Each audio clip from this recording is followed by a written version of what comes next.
સારું આપણે મેળવવું હોય એવું મહેસૂસ થઈ શકે. ઓકે, પછી સમજવાની વિધિ કહી હતી તમે કે તમને જે પ્રસ્તાવ મૂકો છો એમાં તમે છોડવાનું નહીં કહો કંઈ પણ, પછી આ કરવું જોઈએ આ ના કરવું જોઈએ એવું નહીં કહો, પછી માનવાનું નહીં કહો કે કોઈ આદર્શવાદી વાતો પણ નહીં કરો, બરાબર. અને બીજું તો કે આજે સંવાદ થશે એ કઈ રીતનો હશે, તો એમાં જાણવાનું હશે, તો જાણવું કઈ રીતે, તો એક પ્રસ્તાવ પ્રેઝન્ટ થશે આપણી સમકક્ષ, એમાં સ્વનિરીક્ષણ કરવાનું કે કોઈ પણ વાત અહીં પ્રેઝન્ટ થાય છે એ મારામાં લાગુ પડે છે કે કેમ, પછી આજુબાજુ લોકોમાં પરીક્ષણ કરવાનું કે આજુબાજુના લોકોમાં પણ એ લાગુ પડે છે કે કેમ, અને યુનિવર્સલી બધા લોકોને આ લાગુ પડી શકે છે કે કેમ એનું સર્વેક્ષણ કરવાનું. બરાબર છે. પછી આપણે જેટલી મહેનત કર્યું એટલું એનું પરિણામ નથી આવ્યું, એનું પછી આપણે વિચારે તો એમ થાય કે આપણને કોઈ સમજતું નથી, એવી આપણી એક્સપેક્ટેશન બંધાય કે કોઈ આપણને સમજતું જ નથી. પછી એમાંથી નવો સવાલ નીકળે કે ખરેખર આપણે ખુદને સમજીએ છીએ ખરા, પછી એમાંથી પણ સવાલ નીકળે કે ખરેખર એવું ખબર પડે કે આપણે ખુદ પણ ખુદને સમજતા નથી, તો એવું શું સમજવામાં આવે કે જેથી કરીને આપણે ખુદને સમજી શકીએ. હા, એ આપણી અંદર એવું શું સમજીએ કે જેથી આપણને સમજાઈ જઈએ. હા, પછી તમે છે ને એક સવાલ મતલબ પૂછ્યું હતું કે આપણે ગમે એ સંવાદ કરશો એમાં તમે સવાલની અંદરથી સવાલ પૂછશો એમ, એટલે એક તથ્ય સુધી પહોંચી શકીએ આપણે. એટલે એના માટે તમે કીધું હતું કે તમે સવાલ પૂછવાની બે રીત હોય, જિજ્ઞાસા અને ચેલેન્જ ને. પછી જિજ્ઞાસા હોય એ સંબંધને સુધારે અને ચેલેન્જ હોય એ સંબંધને બગાડે, એ પ્રમાણે હતું. પછી સત્ય એક છે, વ્યક્તિગત રીતે સત્ય એક છે, બટ જો એ સત્ય ભ્રમ હોય તો અનેક હોઈ શકે. બરાબર છે. સત્યમાં માણસ એક હોય, અસત્યમાં માણસ અનેક હોય. પછી નેક્સ્ટ તમે મધ્યસ્થ દર્શનનો પ્રસ્તાવ શરૂ કર્યો હતો, એમાં એમ કીધું હતું કે માનવ છે એ બે છે, શરીર અને જીવનનું સંયુક્ત સ્વરૂપ છે, અને દરેક માનવ જે કંઈ પણ કરે છે એ સુખી થવાની આશા સાથે કરે છે, અને એના સાથે તમે અસમર્થ થવાનો પ્રયત્ન કરવાનું કહ્યું હતું. પછી નેક્સ્ટ કીધું હતું કે આશા, વિચાર અને ઈચ્છા આ ત્રણેયનું સંયુક્ત સ્વરૂપ એટલે કલ્પનાશીલતા. પછી માણસની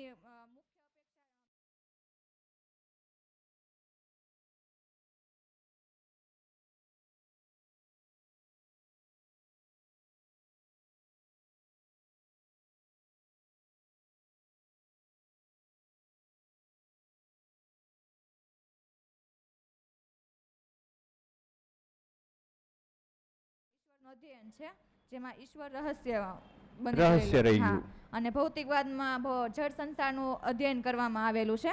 એટલે સાધનોનો અતિરેક થયો, બટ એનાથી શું થયું તો કે ભોગવાદી માનસિકતા બધાની બની છે. એટલે જે અધ્યાત્મવાદી હતા ને એ પણ ભોગ તરફ પ્રેરણા છે, અને અત્યારે જે સ્થિતિ છે આપણે જોઈ શકીએ છીએ. આ બંનેની વચ્ચેથી એક પાથ આપણે જોઈ શકીએ છીએ પસાર થતો છે, એનું મધ્યસ્થ દર્શન નામ આપ્યું. એટલે એનું રીઝન એમ છે કે સુખી માણસને થવું છે, જીવવું માણસને છે, તો અધ્યયન પણ માણસનું થવું જોઈએ. તો તો પછી માણસ એટલે માનવ એટલે શું તો કે શરીર અને હું. શરીરથી સાધન મળી શકે, સાધન પરિશ્રમથી મળી શકે. શરીરને સાધન જોઈએ. હા, સાધનો પરિશ્રમથી મળે, હે ને? શરીરને સાધન સગવડતા જોઈએ, એ પરિશ્રમથી મળે. પરિશ્રમ કરીએ એટલે પૈસા આવે, પૈસાથી સાધન સગવડતા વધે. ઓકે. હા, અને હું એટલે જીવનને સુખ જોઈએ ને સુખ જ્ઞાનથી આવે. Very good. અને જ્ઞાન એટલે સમજવું એટલે જે જેવું છે એવું જોવું. બરાબર. અધિમૂલ્યન અને અવમૂલ્યન વગર વસ્તુને જોવું ને એ પ્રમાણે અપેક્ષા રાખવી, અને યોગ્ય અપેક્ષા ક્યારેક અધૂરી ન રહે, અને અયોગ્ય અપેક્ષા ક્યારેય પૂરી ન થાય. પછી જીવવું અને જીવતું રહેવું, આ બંને વચ્ચે ભેદ તમે આપો તો. ઓકે. પછી જીવતા રહેવું એમાં તમે કીધું હતું કે પ્રાણીઓ 5 ઇન્દ્રિયોનો ઉપયોગ કરે અને 4 વિષયો થકી જીવે, અને મનુષ્યો 4 વિષયોના માધ્યમથી 5 ઇન્દ્રિયોમાં સુખ શોધે. બરાબર છે ને? 4 વિષયો પૂર્વક 5 ઇન્દ્રિયોમાં સુખ. હા. પશુ શું કરે?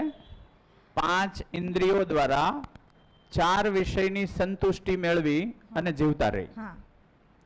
અને માણસ આનાથી ઉલટું કરે, 4 વિષયોનો ઉપયોગ કરી ઇન્દ્રિયોમાં સંતુષ્ટિ મેળવી સુખ શોધે. અને જે ઇન્દ્રિયોમાં જે સુખ મળે છે એ ક્ષણિક છે. ક્ષણિક છે. અને માણસને સુખ મતલબ મારે સુખ જોઈએ છે એ નિરંતર જોઈએ છે. હા. એટલે એ કન્ફ્લિક્ટ ને આવી ગયો. બીજું એ છે કે માણસને સન્માન પણ જોઈએ છે. સન્માન કેવું જોઈએ છે? તો કે સ્થાયી જોઈએ છે. બટ એ અસ્થાયી સ્ત્રોતમાંથી. સ્ત્રોતમાંથી સન્માન મેળવવા જાય છે, રૂપ બળ ધન પદમાંથી. તો એના ફળ સ્વરૂપ આપણને ભૂતકાળની પીડા, વર્તમાનનો વિરોધ અને ભવિષ્યની ચિંતા મળે છે. અને જીવવું એનો વ્યાખ્યાયિત કરી હતી કે જીવવું એટલે શું? તો તમે એક સવાલ પૂછો તો કે 24 કલાક આપણી અંદર ચાલતું એવું શું છે? તો કે ભાવ અને વિચાર.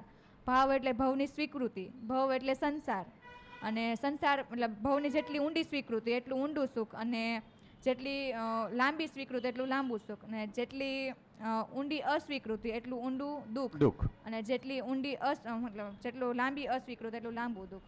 બરાબર. હવે મને એક ક્વેશ્ચન છે કે અવમૂલ્યન અને નિર્મૂલ્યન આ બંને સરખા છે કે અલગ અલગ છે? ભેદ છે. અવમૂલ્યન એટલે હોય એના કરતા ઓછું માનવું, અને નિર્મૂલ્યન એટલે છે એવું માનવું જ નહીં. અસ્તિત્વ જ નથી. હા, દાખલા તરીકે ઘણા એવો પ્રશ્ન કરે કે હવા જેવું કઈ હોય જ નહીં, એ ક્યાં દેખાય છે? આંખથી દેખાય એ જ હું માનું. બરાબર છે. એવી રીતે કોઈ વાત કરે કે ભાઈ હવા ન દેખાય, તો એ અવમૂલ્યન નો કહી શકીએ ને? તો નિર્મૂલ્યન થયું. નિર્મૂલ્યન. હાવ નહીં માનવું, છે એના કરતા નીચું માનવું એ અવમૂલ્યન. માનવું જ નહીં તો એને આપણે કહીએ નિર્મૂલ્યન. અને નેક્સ્ટ એ હતું કે પ્રાણીઓ અને મનુષ્યમાં જીવતું રહેવું, એમાં આપણે વિશેષ પ્રકાશ પાડેલો છે કે આ પ્રમાણે પ્રાણીઓ જીવે છે અને આ પ્રમાણે મનુષ્યો જીવતા છે. તો એમાં એની પાછળ કોઈ એમ છે, મતલબ કોઈ ડીપનેસ છે કે એવું જાણવું છે? પ્રાણીઓ અને આપણે જીવીએ છીએ એની વચ્ચેનો ભેદ શું છે એવી વાત છે ને? હા, એ સવાલનો જવાબ પરમ દિવસે કદાચ ખુલી જાય, હે ને? એટલે એ સવાલને રાખવો, 2 દિવસની અંદર એ જવાબ આવી જશે કે બેનનો સવાલ બહુ જબર. પહેલા તો એકવાર બેન માટે આપણે તાળીઓ. આખો ઓવરવ્યૂ બહુ મસ્ત રીતે સમજાવ્યો અને વર્ણવ્યો, અને ક્યુરિયોસિટી પણ છે. એ દીકરીનો પ્રશ્ન એવો છે કે મનુષ્ય છે એ સુખ માટે ઇન્દ્રિયોનો ઉપયોગ કરે છે, અને પશુઓ છે એ ઇન્દ્રિયોનો ઉપયોગ આહાર, નિંદ્રા, ભય અને પ્રજનનની સંતુષ્ટિ માટે કરે છે. તો આ બે ઉલટી પ્રોસેસ હોવાની પાછળનું રીઝન શું છે? એવું જ સવાલ છે ને? બે કેમ? બેની પાસે સેમ ટુ સેમ વસ્તુઓ છે. 5 ઇન્દ્રિયો બે પાસે, 4 જ વિષય. આપણી જિંદગીમાં વિષય કેટલા? 4 જ. આહાર, નિંદ્રા, ભય, પ્રજનન. બરાબર છે? તો એ આપણામાં ને એમાં જુદી રીતે વ્યક્ત કેમ થાય છે? એ સવાલ બહુ સરસ છે, એને આપણે આગળ જતા જોઈશું. એ સવાલને રાખવો. હા. અને બીજું એ કે રૂપ, બલ, ધન, પદથી આપણે સન્માન મેળવવાની કોશિશ કરીએ, મતલબ ઘણી વખત એનો ઈગો, અહંકાર પણ આવે આપણને. એટલે ઈગો શું છે ખરેખર, અને સ્કિલ માટે ઈગો હોઈ શકે, એટલે ઈગોમાં આવે કે કેમ ઈ. ઓકે, તો અહંકારની વાત આવી એક, હે ને? એને આપણે અત્યારે જ સમજી લઈએ. અહંકાર શું હોય?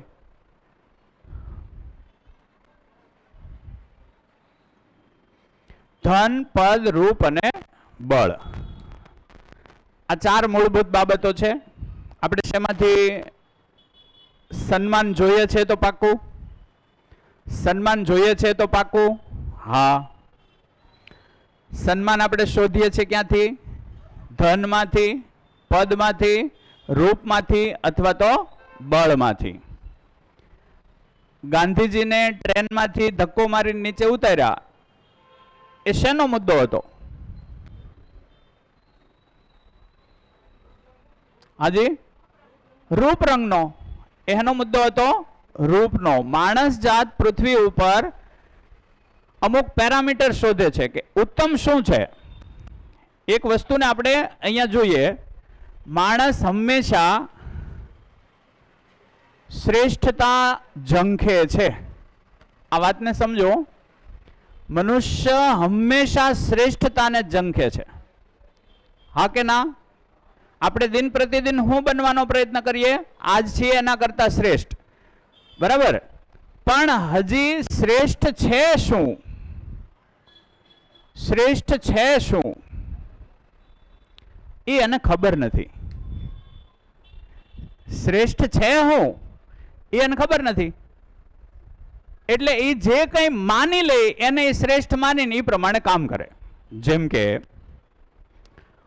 હું મારા રૂપને શ્રેષ્ઠ માની લઉં તો હું રૂપ ઉપર જ કામ કરીશ. વાળ નહીં ખરવા દઉં, ક્યાંક ક્યાંક ફૂડકી નહીં આવવા દઉં, એ આવશે તો એના ઉપર ટ્રીટમેન્ટ આ તે કરીને એને દબાવીશ, દાંટી દઈશ, મેકઅપ કરીને હંતાડી દઈશ. વાત પહોંચે છે ને? હું જેને માનું, એક બીજું સૂત્ર છે, માણસ જેને શ્રેષ્ઠ માને એ કર્યા કરે.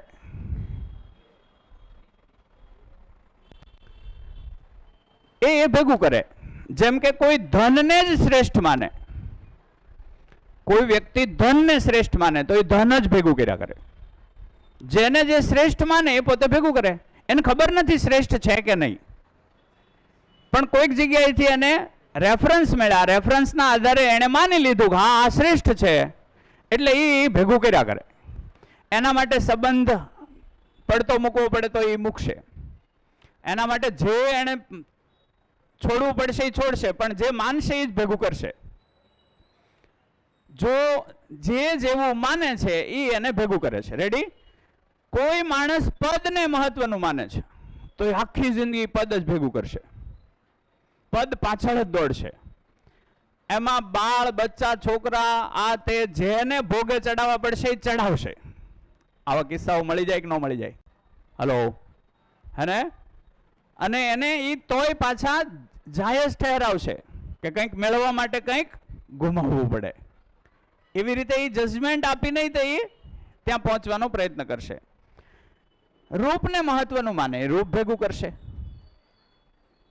એ પ્લાસ્ટિક સર્જરી કરાવશે, નાક ટેડું હશે તો સીધું કરાવશે. એવું છે, એક પ્રકારે રૂપને ભેગું કરીએ છીએ આપણે.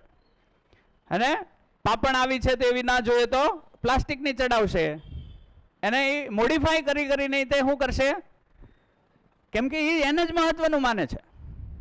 વાત પહોંચે છે? અને ત્રીજો મુદ્દો આવે બળ.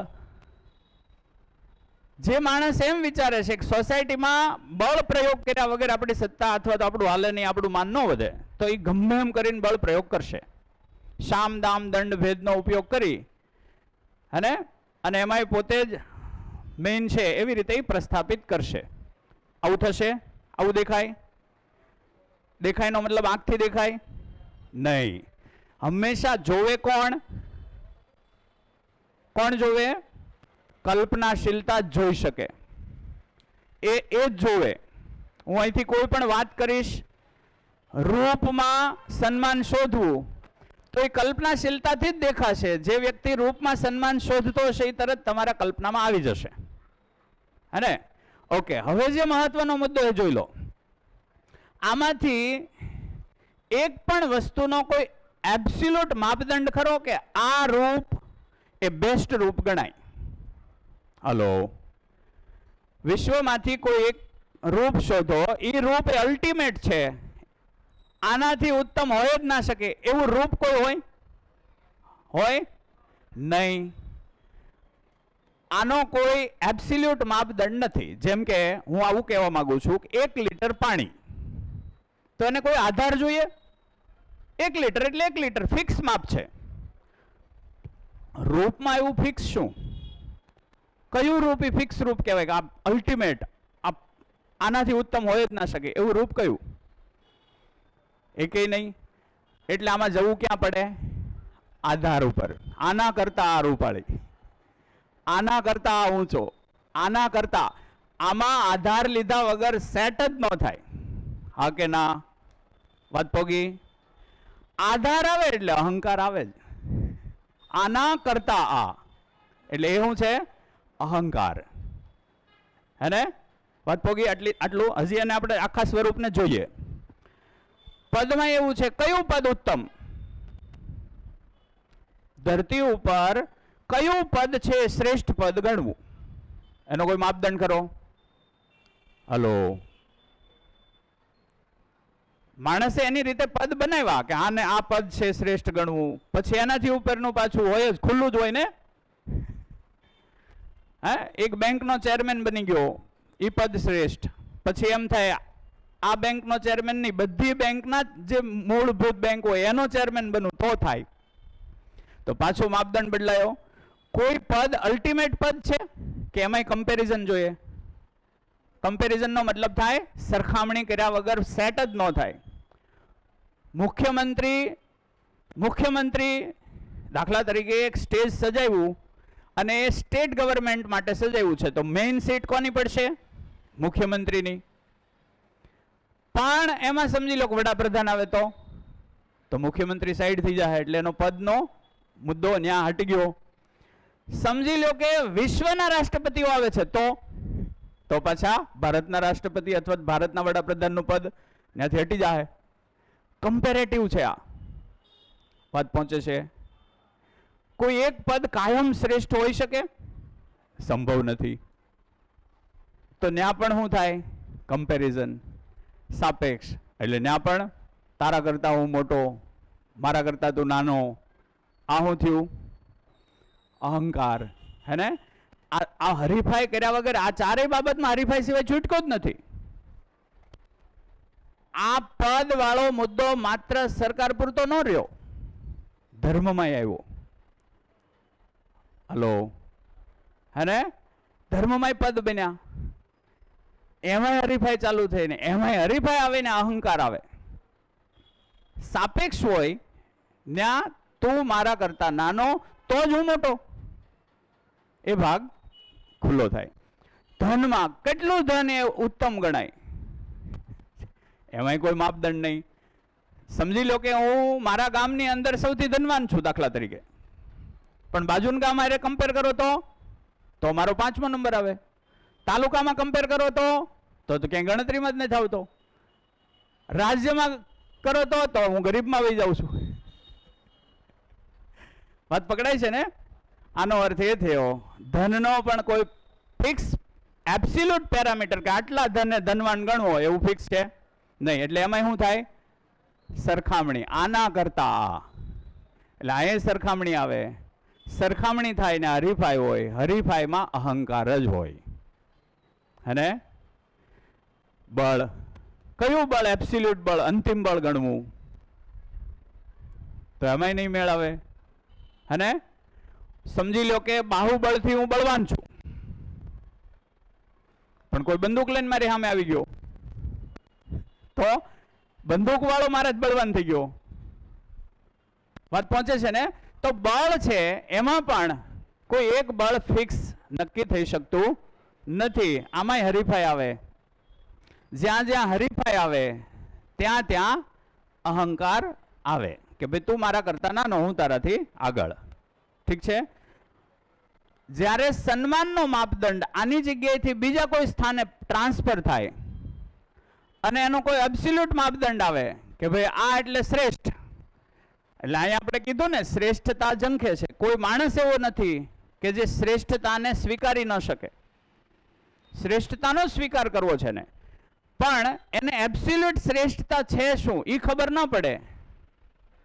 આપણે બાળકોને શું કહીએ? શ્રેષ્ઠ બનો. તો બાળક આપણને પૂછે શું બનવું તો શ્રેષ્ઠ કહેવાય? તો કે આઈએએસ બનો તો શ્રેષ્ઠ કહેવાય. આવું કહીએ કે બીજું કંઈ કહીએ? તો આઈએએસ બને. તો આઈએએસ બને તો શ્રેષ્ઠ બની જ જાય? હલો, નહીં. નિરાતે બેસીને આપણને આપણે આવો પ્રશ્ન કરીએ. કોઈ એવું કીધું હતું ને આપણી સાથે વાત કરવી. કોણે કીધું હતું એ? હા, તો યાજ્ઞિકભાઈ એવું કીધું હતું કે આપણી સાથે આપણે વાત કરીએ તો જવાબ તો આવે જ. સાચો નહીં આવે તો થયું, ના તો આવશે જ. બરાબર છે? સાચો જવાબ હું એ તો ન આવે કદાચ. તો શ્રેષ્ઠતા માટે બધા પ્રયત્નશીલ છે, પણ શ્રેષ્ઠ શું છે એ ખબર નથી. અત્યાર સુધી જ્યાંથી જે જગ્યાએથી એમ કીધું કે આ શ્રેષ્ઠ છે એને એ શ્રેષ્ઠ માની અને કામે લાગી જાય છે. પછી અમુક પદ સુધી પહોંચ્યા પછી ખબર પડે કે આ શ્રેષ્ઠ આમાં કંઈ છે નહીં, એટલે પાછો થાકે બીજું પદ ગોતે. ઠીક છે? એક માણસને આખી જિંદગી સીએમ પદ આપી દઈએ તો કંટાળી જાય કે ખુશ રહે? કંટાળી જાય. હવે બીજું આપો. આનો મતલબ શું થયો? કોઈ પદ તમને તૃપ્ત કરી શકતું નથી. આ થયો બીજું કાંઈ? આ થયો.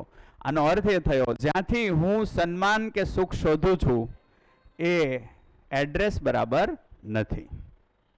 ઓકે, આ જ ભાગથી આપણી પાસે બીજો કોઈ માપદંડ આ સિવાયનો છે? સન્માનનો આ સિવાયનો કોઈ માપદંડ કોઈની પાસે છે? શું લાગે? આ ચાર સિવાય આપણે ક્યાંયથી સન્માન શોધતા હોઈએ તો એ ગોતી દો ને. આપણે આખી જિંદગી કોઈ ડિગ્રીથી સન્માનિત થવા માંગે, કોઈ ટકા લઈ આવે 90 માંથી, એટલે કે 100 માંથી 99% લઈ આવે તો એને સ્કૂલમાં છે ફોટો છાપી દે તો એના ઘરના બધાને એમ લાગે કે શ્રેષ્ઠ થઈ ગયું. પણ એ કેટલા દી ટકે? કેટલા ટકે? અઠવાડિયું, મહિનો, 2 મહિના. એ જ છોકરો, અમારે એક ઘટના બનેલી, એક છોકરાને 10મામાં કંઈક 96% આવ્યા. પછી ત્યારે તો ખુશી હોય, પેંડા વહેંચાય, બધું આ તે થયું. 11મામાં ધીમો પડ્યો, 12મામાં એ 45-50 આવી ગયો. આવું થઈ શકે કે ન થઈ શકે? આવું થઈ શકે, પણ આનો સ્વીકાર થાય? સ્વીકાર ન થાય. તો એક દી મને એ છોકરાએ આવીને એવું કીધું કે સાહેબ 10મામાં 96 આવ્યા ને આજ મારા માટે શાપ બની ગયા. હવે હું આ 11 સાયન્સમાં એ સ્થાને પહોંચીશ કે નહીં એ ગભરામણ થાય છે.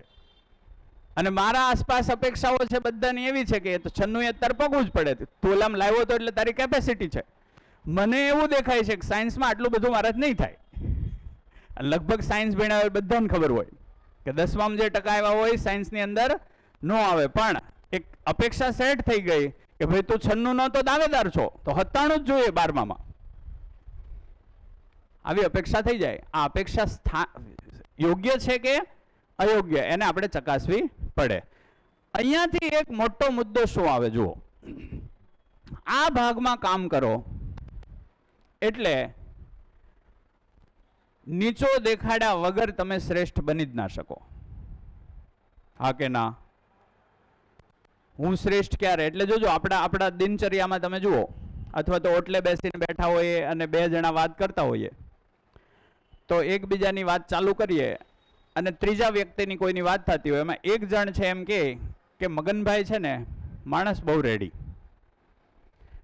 2, 3, 4 વાક્યો હારા ગુણના આવશે, તરત જ પછી ઓલો સહન નહીં કરી શકે. એ એમ કે તને પાછી એ ખબર ન હોય ને ઓલું આમ છે એ ખબર છે તને?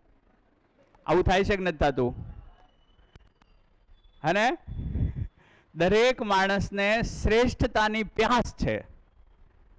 શ્રેષ્ઠ કઈ રીતે બની શકાય એ ખબર નથી, એટલે બીજાને નીચો દેખાડ્યા વગર હું શ્રેષ્ઠ રહી શકીશ નહીં. એટલે એ પ્યાસ છે ત્યાં ઉઘડે જ કે તો એને નીચો બતાવવો પડશે, મારે એના 2-3 દુર્ગુણ કહેવા જો, નહીં તારા બંધ નહીં થાય. એમ કરીને આપણે બંધ કરાવીએ છીએ કે નહીં? આ મારો એકનો અનુભવ છે કે આપણા બધાનો અનુભવ છે. ઠીક છે? તો અહંકાર અહીંથી આવે છે. કમ્પેરેટિવ ભાગ હોય ને અહંકાર આવે. કોઈ એવી શ્રેષ્ઠતા ખરી આ બધાને મળી શકે? ધન બધાને જોઈતું હોય એટલું મળી જ જાય એવું થાય કોઈ દી? થાય કોઈ દી? એવી અપેક્ષા રાખીએ તો અયોગ્ય છે કે યોગ્ય? અયોગ્ય અપેક્ષા ક્યારેય પૂરી ન થાય. બધા જ 500 કરોડના માલિક બની જાય એવું સંભવ છે? એના માટે આ એક ધરતી પૂરતી નહીં થાય. આવી 5-7 ધરતી હશે ત્યારે એનું શોષણ કરીને આપણે એવું કરી શકીએ. કેમ કે તમે ધનવાન થાવ છો, હું કે તમે ધનવાન થઈએ, ધન આવે છે ક્યાંથી? છેવટે ધરતીનો સ્ત્રોત જ છે ને. હલો તો ધરતી પાસેથી જ આપણે ખેંચીએ છીએ. તો એક ધરતીએ તો બધાનું 500 કરોડનું બનવું સંભવ નથી. પણ હા, બધા સુખી થઈ શકે? હા, એની પૂરી સંભાવના છે. કેમ કે સુખની આપણી ઈચ્છા છે. સુખની આપણી બધાની ઈચ્છા છે. બધાની અંદર જે ઈચ્છા હોય એનો સ્ત્રોત એ કુદરતી ઈચ્છા હોય. કુદરતી ઈચ્છા હોય એ કુદરતમાં એનું સ્થાન હોય જ કે એ પૂર્તિ થાય. કુદરતી ઈચ્છા હોય ને એ પૂરી ન થાય એવું સંભવ નથી. તો સુખ એ કુદરતી ઈચ્છા છે. કેમ? કઈ રીતે ખબર પડે? કુદરતી ઈચ્છા આપણે કઈ રીતે માપશું? અંદર આત્મનિરીક્ષણ કરીએ. સુખ જોઈએ છે મારે ને તમારે? હા. બધાને જોઈએ છે? હા. આખા જગતને જોઈએ છે કે નહીં? હા. એનો મતલબ થયો સુખની ઈચ્છા બધાની છે, એ કુદરતી છે. ઓકે, પૈસા બધાને જોઈએ છે? તો એમાં તમને ઘણા મળી જશે કે મારે એવી જરૂર નથી. મળી જાય કે નહીં? તો એ બધાની ઈચ્છા નથી. એનો મતલબ ઓકે. બીજું એ પણ જોઈ લો, પૈસા છે એ ક્યારથી બન્યા? કેટલા વર્ષ થયા હશે?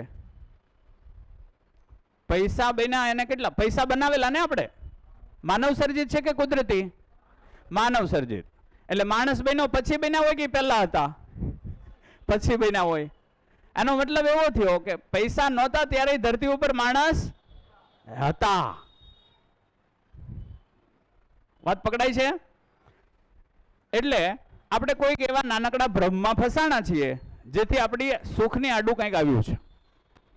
એને આપણે અહીંયા થોડું જોયું તો એક વાત અહીંયા ક્લિયર થાય. બીજો સવાલ તારો હતો એ ત્રીજે દિવસે આવી જશે, પણ ન આવે પાછું એ સોલ્વ થઈ જાય તોય પાછું ઊંચો હાથ કરીને કહેજો કાંઈ સોલ્વ થઈ ગયો, અને સોલ્વ ન થાય તો પાછું પૂછવું. હાજી, બીજું કોઈ આને લગતા કોઈ સવાલ અથવા આ ભાગમાં હજી કોઈ થોડુંક સમજાવે? આ ભાગ ભાઈ મિત્ર, ઓલું બોર્ડ સાફ કરી દો ને.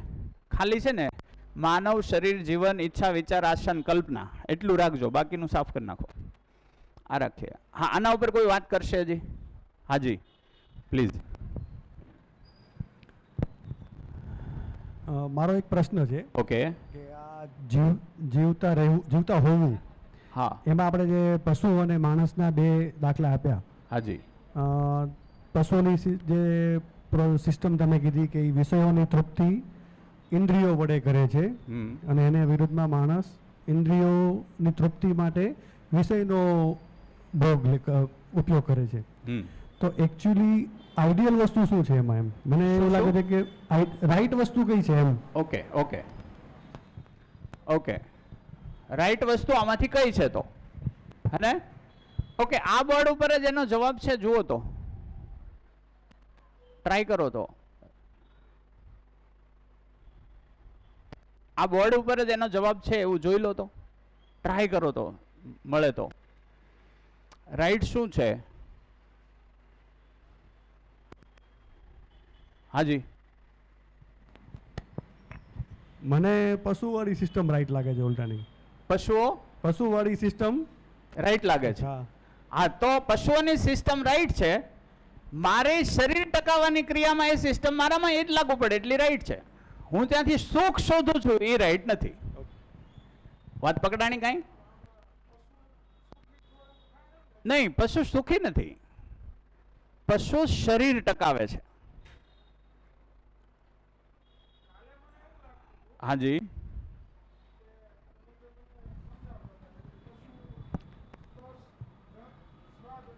હા હા. આહાર, નિંદ્રા, ભય અને મૈથુન. તો ત્યારે મને એવું લાગતું હતું કે આપણે જે શરીર ટકાવી રાખીએ છીએ કે ભાઈ સ્વાદ માટે કે ઈચ્છા શક્તિ કે દરેક માટે, કે તમે કીધું કે કૂતરું ભાઈ વાહન આવે તો ભાગી જાય, બરોબર? તો આને તો કેવું છે કે ભાઈ આહાર મળી ગયો, નિંદ્રા થઈ ગઈ, ભય અને એની જે શારીરિક સુખ શાંતિ એને મળી ગઈ, તો એ ખુશ છે ને. આપણે તો સવારથી ઉઠીને નહીં, હું શું કહું છું, ખુશ નાખુશનો મુદ્દો પશુમાં નથી. કેવી રીતે ખબર પડે? કેવી રીતે ખબર પડે? દાખલા તરીકે તમે એક કૂતરું પાળ્યું છે, રેડી? તો એ સુખી દુખી થાય? ઈ થતું તો હોય, પણ આપણે કેવી રીતે ટ્રાય કરો તો? કેવી રીતે? ફોર એક્ઝામ્પલ કે એને અમુક સમયે કોઈ ખાવાનું નથી મળતું, એનામાં ફિલિંગ્સ તો છે, ફિલિંગ્સ છે. ફિલિંગ્સ હેના પૂરતી છે? એનું શરીર ટકાવવા પૂરતી જ ફિલિંગ્સ છે. બરાબર. એ મેં પાળેલું છે, એને મારા પ્રત્યે એટલો જ ખાલી ફિલિંગ્સ છે કે એ મને રોટલો નાખે છે. અને બીજું આવે તો તરત દાખલા તરીકે આ બેને આપણે બે રીતે સમજીએ. દાખલા તરીકે હું એને ધોકો મારીને કાઢી મૂકું તો એક ઘડીક એને વ્યથા થાય. એ વ્યથા એની હશે, મને રેગ્યુલર રોટલો મળતો તો એ હવે બંધ થયો. એટલા પૂરતો જ તમને યાદ કરશે. વાત પહોંચે છે? પછી એને કોઈ જગ્યાએ બીજો સ્ત્રોત મળી જાય તો એ ત્યાં સ્થિર થઈ જાય. હું મારા છોકરાને ધોકો મારીને કાઢી મૂકું તો એ જિંદગીભર બેયને પસ્તાવો રહે. હા કે ના? આ ફરક છે. તો એને શરીર પૂરતો જ મુદ્દો છે. કોને? પશુઓને. પશુઓને. તમે ભેંસ પાળી, ભેંસને તમે રેગ્યુલર છે ખવડાવો છો, પીવડાવો છો, એના શરીર ટકાવવાનો બંદોબસ્ત તમે કરી દો છો એટલે એને તમારી સાથે જમી ગયું. પણ એને કાઢી મૂકો અથવા તો બીજાને વેચી દો તો 2-5 દિવસમાં એ ભૂલી જાય. ન્યા એને ખવડાવવા પીવડાવવા મળશે એટલે ન્યા એને જામી જાય. ઠીક છે? આવું જ દેખાય કે બીજું કાંઈ? તો શરીર ટકાવવા પૂરતો, એક જ મિનિટ હો, શરીર ટકાવવા પૂરતો જ એનો હિસ્સો છે. એનો મૂળ ઉદ્દેશ શું છે પશુ પક્ષીનો? શરીર ટકાવી રાખવું. ઠીક છે? શરીર સિવાય એનો બીજો મુદ્દો નથી. માણસ ન્યા જ જુદો પડે છે. શરીર ટકાવવા પૂરતો મુદ્દો નથી, સુખી થવું. સુખ ન મળે તો શરીરે છોડવા તૈયાર થઈ જાય કે તેલ લેવા ગયું હોય. કોઈ પશુ આત્મહત્યા ન કરે. કેમ? કેમ કે એને માત્ર શરીર ટકાવવું છે ને એટલી વ્યવસ્થા એનાથી થઈ જ જાય છે. આપણે એની ઈચ્છા છે, સુખની ઈચ્છા છે, એ આશા પૂરી ન થાય તો આપણે આત્મહત્યા સુધીનું પણ વિચારી લઈએ છીએ. લગભગ એમ કે સાયકોલોજિસ્ટ કે કોઈ વ્યક્તિ એવો નથી કે જે લગભગ આત્મહત્યા માટેનો વિચાર ન કર્યો હોય. આનો મતલબ શું? અને કોઈ પશુ એવું છે નહીં કોઈ દી આત્મહત્યા કરી હોય. તો ભેદ માત્ર સુખની આશા પૂરતો જ છે. ઠીક છે? આગળ જેમ જશું એમ વધારે થોડુંક આના ઉપર ક્લેરિટી મળશે. આ તમારે કંઈક કહેવું હતું?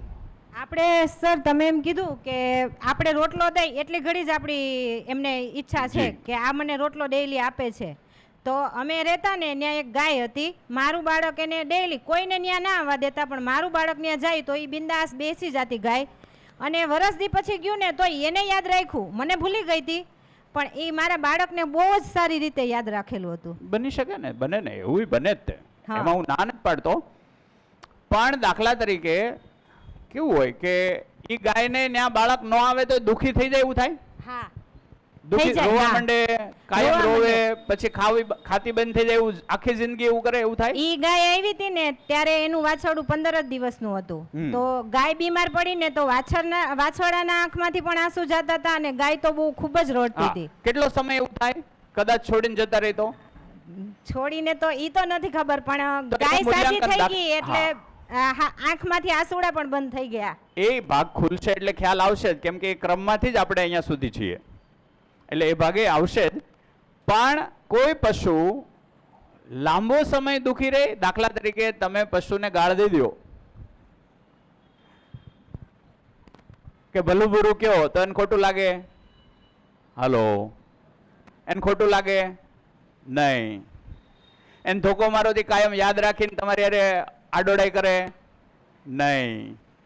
મારી વાત પહોંચે છે? એ ભૂલી જાય છે તરત. એને પાછું તમે લીલી કોળી નાખો કંઈક ઘાસની એટલે પાછું લટુડા પટુડા કરવા માંડે. આટલો જ ભાગ હોય છે. પણ બાળકને કોઈ એક લાફો માર્યો હોય તો એ જિંદગીભર યાદ રાખે એવું બને કે નહીં? હાલો, મારી વાત પહોંચે છે? ઓકે, વધારે ભાગ આગળ જતા એકદમ ક્લિયર થશે કે એનામાં સંવેદના છે. એનામાં સંવેદના છે. પશુઓમાં સંવેદના છે, ઇન્દ્રિયો છે એટલે સંવેદના હોવાની જ. પણ એની સંવેદના ખોરાક, આહાર, નિંદ્રા, ભય અને મૈથુન પૂરતી છે. બરાબર છે? માણસે આમાંય આપણે થોડુંક જોઈ લઈએ. માણસે શું કર્યું?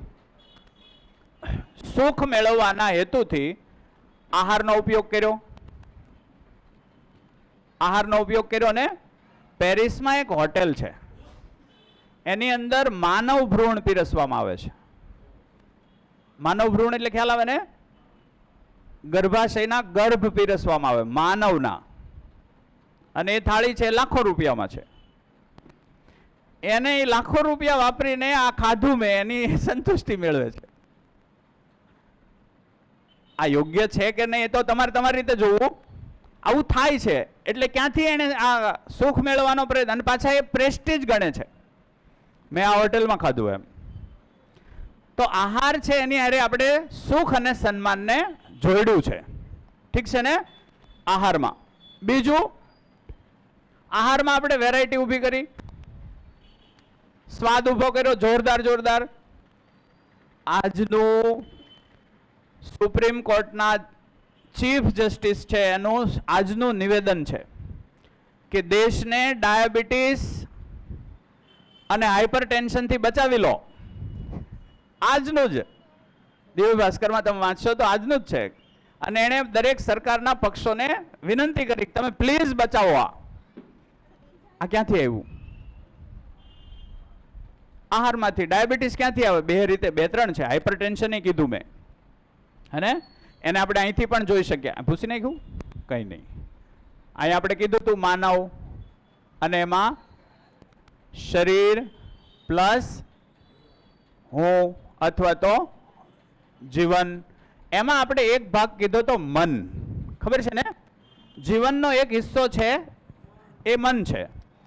મન એટલે અત્યારે ખોલીએ છીએ કે મનને તો બધા ઓળખે છે. મનનો શબ્દ સાંભળેલો છે, ઓળખતા નથી પણ શબ્દ સાંભળેલો છે કે મન નામની કોઈ ચીજ આપણામાં હોય છે. બરાબર છે? હું તમને પૂછું, શરીરની તાકાત વધારે કે મનની? શરીરની શક્તિ વધારે કે મનની? કેટલાને એવું લાગે મનની શક્તિ વધારે? ઓકે, તો હવે જોજો, વાતને સમજજો. શરીર શક્તિ ક્યાંથી મેળવે?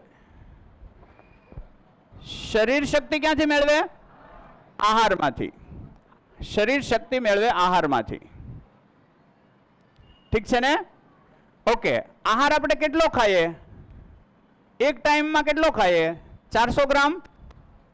એવરેજ કેટલો હશે? 400 ગ્રામ. 400 ગ્રામની અંદર કેલરી કેટલી હોય? તો લિમિટેડ હોય કે અનલિમિટેડ? લિમિટેડ હોય કે અનલિમિટેડ? લિમિટેડ. તો આહારની અંદર જે શક્તિ છે લિમિટેડ છે. મનની તાકાત કેટલી છે? અનલિમિટેડ. તો શરીરને તાકાત આહારથી મળે, મનને તાકાત ક્યાંથી મળે છે? શક્તિ તો જોઈએ જ. મનની શક્તિ છે જ એવું કીધું. એ શક્તિ મેળવે ક્યાંથી અને મળે છે ક્યાંથી? હાજી, જ્ઞાનથી. ઓકે, વિચાર એક ક્રિયા છે. ક્રિયા કરવા માટે જ શક્તિ જોઈએ, એટલે વિચારવા માટે જ શક્તિ જોઈએ. એ શક્તિ ક્યાંથી આવે એ વાત છે. તો આ ભાગને યાદ રાખજો. આનો અર્થ એવો થયો કે આ કોઈ એવા સોર્સમાંથી, એવા સ્ત્રોત પાસેથી શક્તિ મેળવે છે જે હજી આપણને ખબર નથી, પણ ધીમે ધીમે આપણે એ ભાગને જોઈશું. હું અમુક ભાગને એટલે એવું કહેતો જોઈશું કે ભાગ આવે ત્યારે જ હું તમને સમજાવી શકું. ત્યારે જે પ્લેટફોર્મ બંધાઈ ગયું હોય તો હું તમને એ વાત ઉપર લઈ જઈ શકું. એટલે આપણે ત્યાં સુધી એ હોલ્ડ કરશું. રેડી? તો એક વાત અહીંયા ક્લિયર થાય છે કે શરીર છે એને શક્તિ ખોરાકમાંથી મળે. મન છે એને કંઈક જોઈએ છે. બરાબર છે? મન છે એને કંઈક જોઈએ છે. એ જોઈએ છે એ માટે એ શરીરને દોડાવે છે. જો વાત સમજો એટલે અહીંથી એક ડાયાબિટીસનો એક મુદ્દો અહીંથી ખુલશે. મનને શું જોઈએ? તો કે સુખ. મનની શું અપેક્ષા છે? સુખ જોઈએ. એને કોઈક એવું શીખવાડ્યું કે શરીરથી સુખ મળશે, કંઈક ખા તો સુખી થાય, એટલે ખાઈને સુખી કરે, એટલે મન દોડાવે કોણ? મન. આવું થાય કે નહીં? આપણે ત્યાં એક કહેવત છે, જેવા અન્ન એવા મન. છે? આ સાચી કે ખોટી કહેવત? કેટલાને એવું લાગે કે આ વાત સાચી છે? જેવા અન્ન એવા મન. ડન? અન્ન છે એટલે કે જે ખાવું છે એ નક્કી કોણ કરે આ ખાવું એમ? તો અન્ન એવા મન કે મન એવા અન્ન? મારે લાડવો ખાવો કે નહીં નક્કી કોણ કરે? કોણ નક્કી કરે? મારે બકરું ખાવું કે નહીં નક્કી કોણ કરે? મન નક્કી કરે કે અન્ન નક્કી કરે મનને? તો મોટું કોણ છે? મન છે. મન નક્કી કરે. હલો? તો મન એવા અન્ન. પણ મનને આપણે કંટ્રોલ નથી કરી શકતા, એટલે આપણે એવું નાખ્યું અન્ન ઉપર. અન્ન તો બિચારું કઈ કહેવાનું જ મારો આખું કામ કાઢશો. અન્ન એમ નહીં કહીને લાડુ એમ થોડો કઈ હું દુખી કરે તો ખામાં. નક્કી કોણે કર્યું? મન. કેવડા મોટા ભ્રમમાં આપણે છીએ. હકીકતમાં મન એવા અન્ન. રાઈટ છે? આવી તો કેટલી માન્યતાઓ ધીમે ધીમે તૂટશે.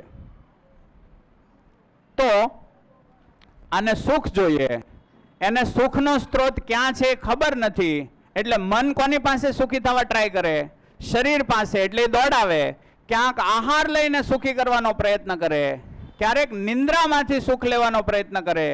ભયનો ઉપયોગ પણ ભયંકર કર્યો આપણે સુખ લેવામાં. રોલર કોસ્ટર સાંભળ્યું નામ? ચગડોળ મોટા, હા હા થંભી જાય એવી રીતે આપણને આમ ધડુમ દઈને હેઠે લઈ જાય. અને ત્યાં લખ્યું હોય પાછું, હાર્ટ એટેકના દર્દીઓએ આમાં બેસવું નહીં. શું કામ? તમે મરી જ જાઓ, પાકું છે. મરી જવાના પળ સુધી આપણે જઈએ છીએ ને એમાંથી આપણે રોમાંસ લઈએ છીએ. મજા આવી ગઈ, હા કે ના? શરીરને નીચોવી નાખીએ છીએ. ભૂતનું પિક્ચર જોઈએ, હલો, ભૂતનું પિક્ચર જોઈએ, ડર કેટલો હોય છતાં એ જોયા કરીએ. પછી છેલ્લે પૂરું થાય પછી શું કહીએ? મજા આવી ગઈ. બીક લાગી પણ મજા આવી. ભયમાંથી પણ આપણે શું શોધ્યું? સુખ શોધવાનો ટ્રાય કરી. શરીરને આપણે નીચોવી નાખીએ છીએ સુખ માટે. હે? શરીરની કેપેસિટી બહાર આપણે કામ કરીએ છીએ, ન્યા નથી મળતું ત્યાં શોધાવીએ છીએ. એટલે લોચો છે. અને આને આપણે ક્યાં કઈ રીતે વર્ણવવું? આપણે છોકરાઓને એમ કહીએ કે છોકરીઓથી સાવધાન થાવ, છોકરીઓને એમ કે છોકરાથી સાવધાન થાવ. આપણે ઓયો હોટેલ ચલાવીએ છીએ, આ તે આપણે ઇન્ફ્રાસ્ટ્રક્ચર ઊભું કર્યું છે, એ ચલાવે છે છોકરાઓ કે વડીલો? વડીલો ચલાવે છે.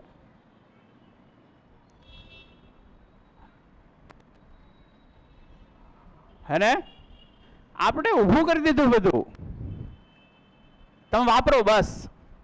ભૌતિક સાધનો અમારી પાસે રેડી છે. ભોગવાદમાં આપણે એ રીતે વ્યવસ્થાઓ કરી દીધી. તમે સાધનોનો દુરુપયોગ કરવો હોય કરો તમે તમારે. અમે ઇન્ફ્રાસ્ટ્રક્ચર ઊભું કર્યું. પાછા અમે કહેવું તમને હો કે હાવ તમે છે નપાવટ થઈ ગયા છો. અચ્છા, આવ્યા ત્યારથી એવા હતા નહીં. આખી યોજના કોણે બનાવી દીધી છે? આપણે. કેમ કે સુખી કઈ રીતે થવાય એની કોઈ આપણને સમજ છે નથી. આપણે આ બધેથી ગોત્યું અને છોકરાને પણ એ તરફ દોડાવ્યા. હા કે ના? હા. તો સુખ છે શું એને આપણે કીધું. અહીંયા આ ભાગને કોઈ એક સમજાવી દે પછી આપણે આગળ વધીએ. આ સિવાય સવાલ હોય તો બી લઈ લો. મેં જે એક સવાલ કીધો એટલા માટે અહીંયા હોલ્ડ પર રાખ્યો કે ક્યુરિયોસિટી રહે કે આ મન છે આટલી બધી તાકાત લાવે છે ક્યાંથી? ખોરાકની કોઈ ઓકાત છે મનને તાકાત પૂરી પાડી શકે? નહીં. તો મન છે આટલું બધી તાકાત લાવે છે ક્યાંથી? આપણે મન માટે શબ્દ વાપરીએ મનોબળ. હે? મનની આટલી તાકાત હોય તો એક શબ્દ આપણી પાસે છે આત્મબળ. એની તાકાત તો કેવી ગજબ હશે. શબ્દો છે, ક્યારેક ક્યારેક એનો પરિચય છે, પણ એક્ઝેક્ટલી આ બે છે હું એ આપણને ખબર નથી. હા, સવાલ હોય આ સિવાય કંઈ? કાલના મુદ્દા ઉપર સવાલ. અને આ ભાગને થોડોક મારે કોઈની પાસેથી સમજવો છે. આ ભાગ આપણે કાલે આ ભાગમાં શું કીધું હતું?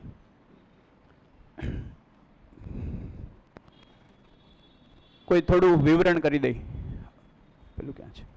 ઓકે.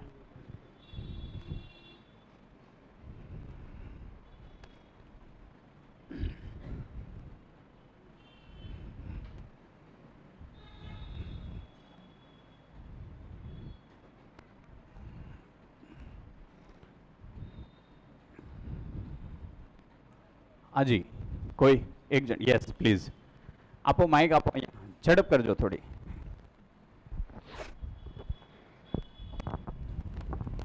હેલો સર, આપણે જ્યારે સ્ટુડન્ટ લાઈફની અંદર હોઈએ છીએ તો ત્યારે ઘણી વખત એવું થાય છે કે આપણે કોઈ બીકને લીધે આપણા મનમાં જે ડાઉટ હોય છે, સર જે ટોપિક સમજાવતા હોય છે, જે બીકને લીધે આપણે સરને ક્વેશ્ચન નથી પૂછતા. તો આપણે એવું વિચારતા હોઈએ કે આપણે ક્વેશ્ચન પૂછશું તો સર ઇન્સલ્ટ કરશે, તો આપણને કહે છે કે તને સમજાતું નથી, શું કરે છે, એટલે કે ઇજ્જત કાઢશે આપણી. અને એ માઇન્ડસેટથી આપણે કોઈ બી જગ્યા ઉપર માઇન્ડસેટ નથી, રિયલમાં ઇજ્જત કાઢે છે. તો ખરેખર ઇજ્જત શું આ છે? માઇન્ડસેટ નથી. રિયલમાં શિક્ષકો અવાજ, હા, રિયલમાં ઇજ્જત કાઢે છે. તો આવી એક જગ્યા ઉપર થોડી થાય છે વર્કિંગ પ્રોફેશનલ. પ્રોબ્લેમ શું હોય? દાખલા તરીકે મારી સમજની બહારનો કોઈ સવાલ તું પૂછે તો હું ડરી જઈશ કે નહીં? 60 જણા વચ્ચે મારું શું થાય? ઇન્સલ્ટ થાય. છોકરાને ખબર પડી જાય કે મને આવડતું નથી તો એ હાલશે કે નહીં હાલશે? નહીં હાલશે. તો મારી ક્ષમતા ડાઉન ગઈ કે નહીં? મારો અહંકાર ત્યાં ઘવાશે કે નહીં? એટલે હું એમ કહીશ કામ વગરનું પૂછવાનું નહીં. આ માત્ર શિક્ષક કરે એવું નથી, વાલી પણ કરે છે, મમ્મી પણ કરે છે, તો બધા કરીએ છીએ કે નહીં? દાખલા તરીકે હું આનું સાદું ઉદાહરણ દઉં.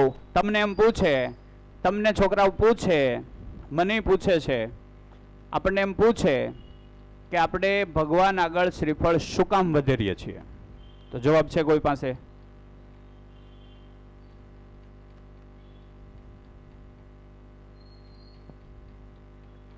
તો આપણે શું જવાબ આપીએ? રેગ્યુલર જવાબ આપણો શું? હા, એ વધારવું પડે. અને એ વધારવું પડે. તો વળી છોકરો થોડોક જો પેલો હોય અને પૂછે કે વધારવું પડે એટલે શું કામ એમ? આનાથી ઘરમાં શાંતિ રહી. એ તમને એમ પૂછે ખરેખર? તો હવે તમારે મારા પપ્પાને ઝઘડો નહીં થાય ને? તો રિયલમાં આનો કોઈ જવાબ છે આપણી પાસે? શ્રીફળ વધેરીએ છીએ એનો રિયલ કોઈ જવાબ છે આપણી પાસે? કોઈની પાસે હોય તો પ્લીઝ આપો. 1 2 આપો. ત્યાં માઇક આપો.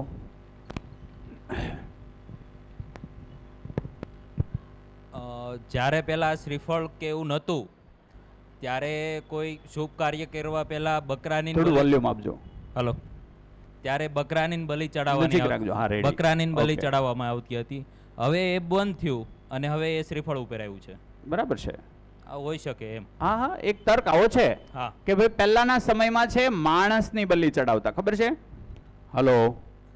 અને એને બહુ જાજો સમય નથી થયો. અમુક ગામમાં પાણી ન થાય તો પાણી કરવા માટે માણસોની બલિ ચડાવતા, એવું કેટલાય સાંભળ્યું છે? દુષ્કાળ પડે તોય માણસોની બલિ ચડાવતા, બલિ માગે છે ઈશ્વર, એવું કંઈક કહેતા ને આપણે કહીએ છીએ ને, એવું હતું કે નહોતું? એટલે માણસની બલિ ચડાવતા.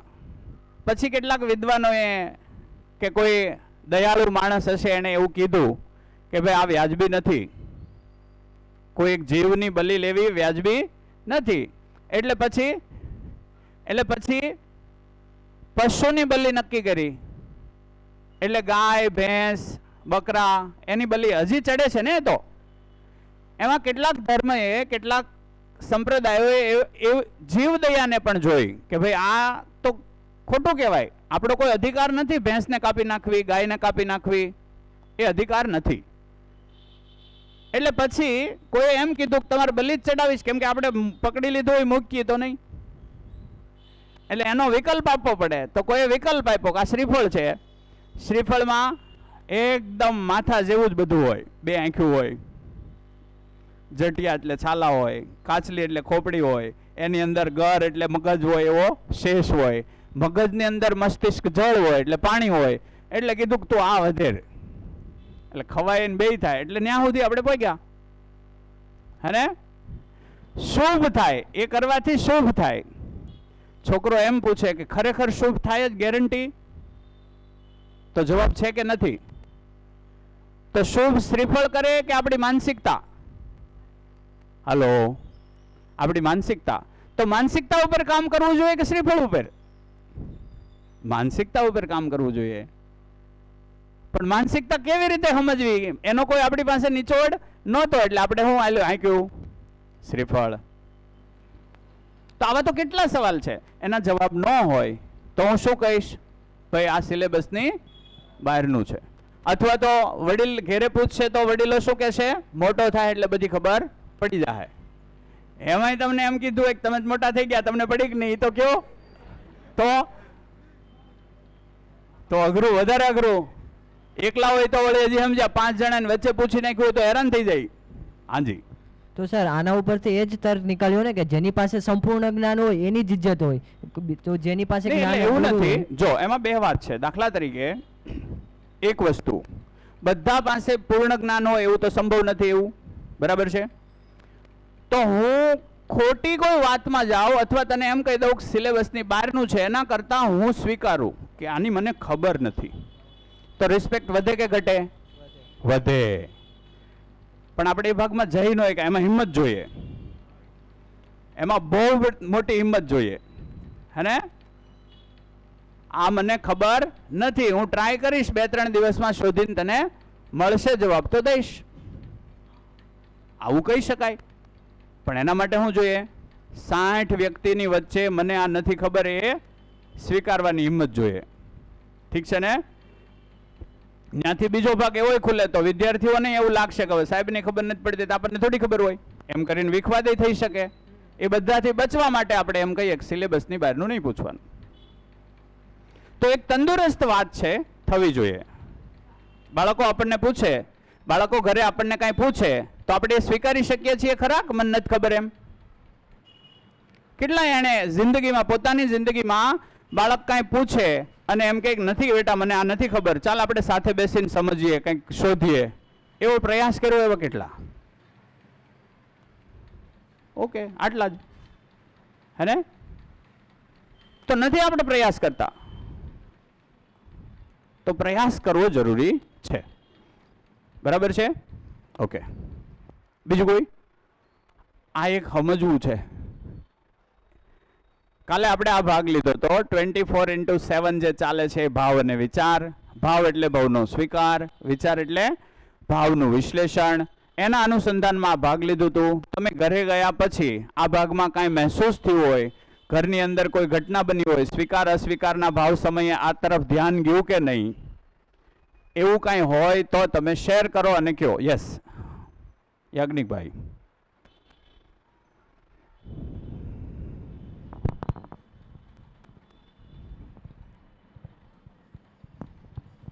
પહેલા તો નજીક રાખજો ને એટલે એકદમ. હલો. હાજી. પહેલા તો મેં આની પ્રેક્ટિસ ઘણી કરેલી છે. ઓકે. કે વિચાર અને ભાવ, સામેથી કોઈ સવાલ આવ્યો તો એને પહેલાં વિચારીને વિશ્લેષણ કરવું જરૂરી છે, પછી એને સમજવો જરૂરી છે, સમજી અને એને લાગણીથી જવાબ આપવો જરૂરી છે કે સામેવાળો એ જવાબનો સ્વીકાર કરી લે સુખપૂર્વક. એની આજે જ એક ઘટના બનેલી છે. મારી ફેક્ટરી પર એક કેમિકલનો ઇસ્યુ હતો. એક કેમિકલનો સ્પેશિયલિસ્ટ ભાઈ આવ્યો. હવે એમાં થયું એવું કે જે સ્પેશિયલિસ્ટ આવ્યો એની પાસે થિયોરિકલ નોલેજ હતું, મારી પાસે પ્રેક્ટિકલ નોલેજ હતું. એણે થિયોરિકલી મને સમજાવ્યું પણ મને સમજાણું નહીં, પ્રેક્ટિકલી હું જોતો હતો તો એ વસ્તુ થઈ શકે એમ હતી નહીં. તો એણે કર્યું એવું, એણે સ્વીકાર્યું નહીં, એણે બીજા 3 કેમિકલ વધારાના એડ કરી દીધા અને મેં એની ભૂલ સ્વીકારી લીધી કે ભાઈ કંઈ વાંધો નહીં, તમે જઈ શકો છો એમ.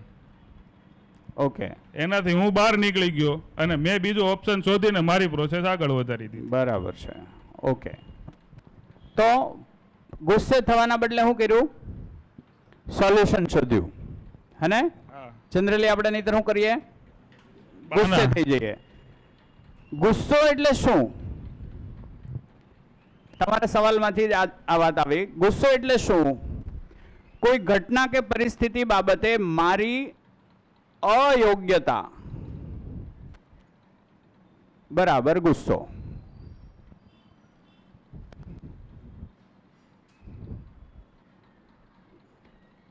મારી અયોગ્યતા એટલે ગુસ્સો. વ્યક્તિની અયોગ્યતા એ ગુસ્સો છે. હવે તમે આને જોવો તો તમારી રીતે આપણી આસપાસ કોઈ સમસ્યા બને, એ સમસ્યાથી બહાર નીકળવાનો આપણી પાસે રસ્તો ન હોય તો આપણે શું થઈ જાય? ગુસ્સે થઈ જાય. રસ્તો હોય તો કાંઈ વાંધો નથી, કાંઈ વાંધો નહીં, હું આ રીતે આપણે જોઈ લેશું. રસ્તો હોય, રસ્તો ક્યારે હોય? યોગ્યતા હોય ત્યારે. યોગ્યતા ન હોય એનો મતલબ અયોગ્ય છીએ. અયોગ્ય હોય ત્યાં ગુસ્સે થવું સ્વાભાવિક છે. આને ધીમે ધીમે તમે આગળ જશો એમ વધારે રિફ્લેક્ટ થશે. તો અહીંયા આપણે શું વાત કરી હતી? ફરીથી થોડું જોઈ લઈએ કે માણસ છે, આ ભાગ છે જીવતા હોવું, આ ભાગ છે જીવતા હોવું. જીવતા હોવામાં માત્ર શરીર ટકાવવાની વાત છે. ઠીક છે ને? શરીર ટકે આહાર, નિંદ્રા, ભય, મૈથુન અને એ સ્પર્શ, ગંધ, સ્વાદ, શ્રવણ, દ્રષ્ટિ દ્વારા આપણે આ ચારની સંતુષ્ટિ કરીએ અને પશુની જેમ જીવતા રહીએ એવું જ સંભવ બને.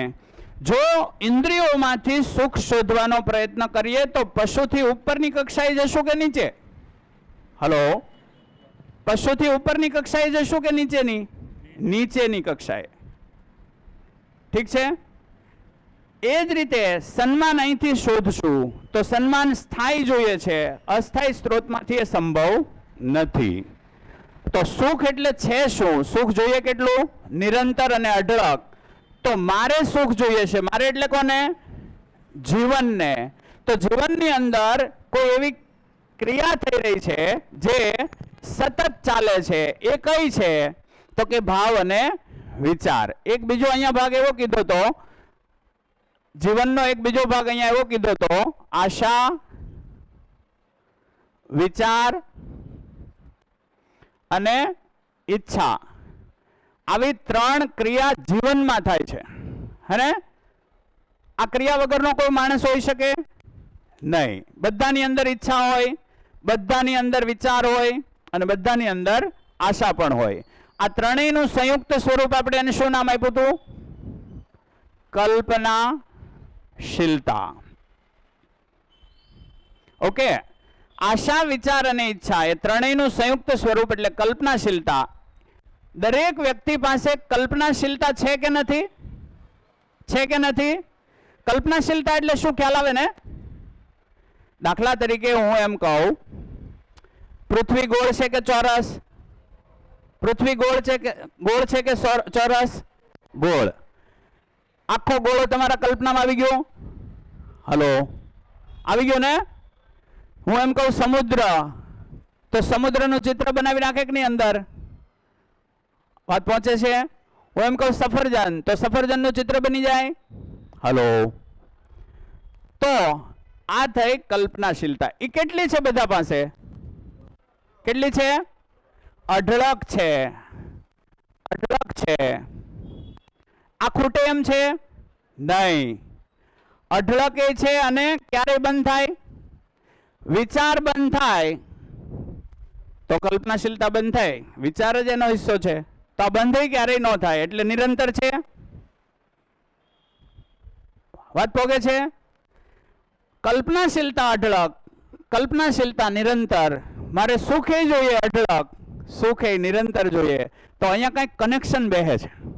હલો, વાત પોગે છે? વાત પહોંચે છે? કોની પાસે કલ્પનાશીલતા નથી? કોઈ એવો માણસ નથી. કલ્પનાશીલતા વગરનો કોઈ માણસ ન હોય. જીવન હોય એટલે કલ્પનાશીલતા હોય જ. બરાબર છે?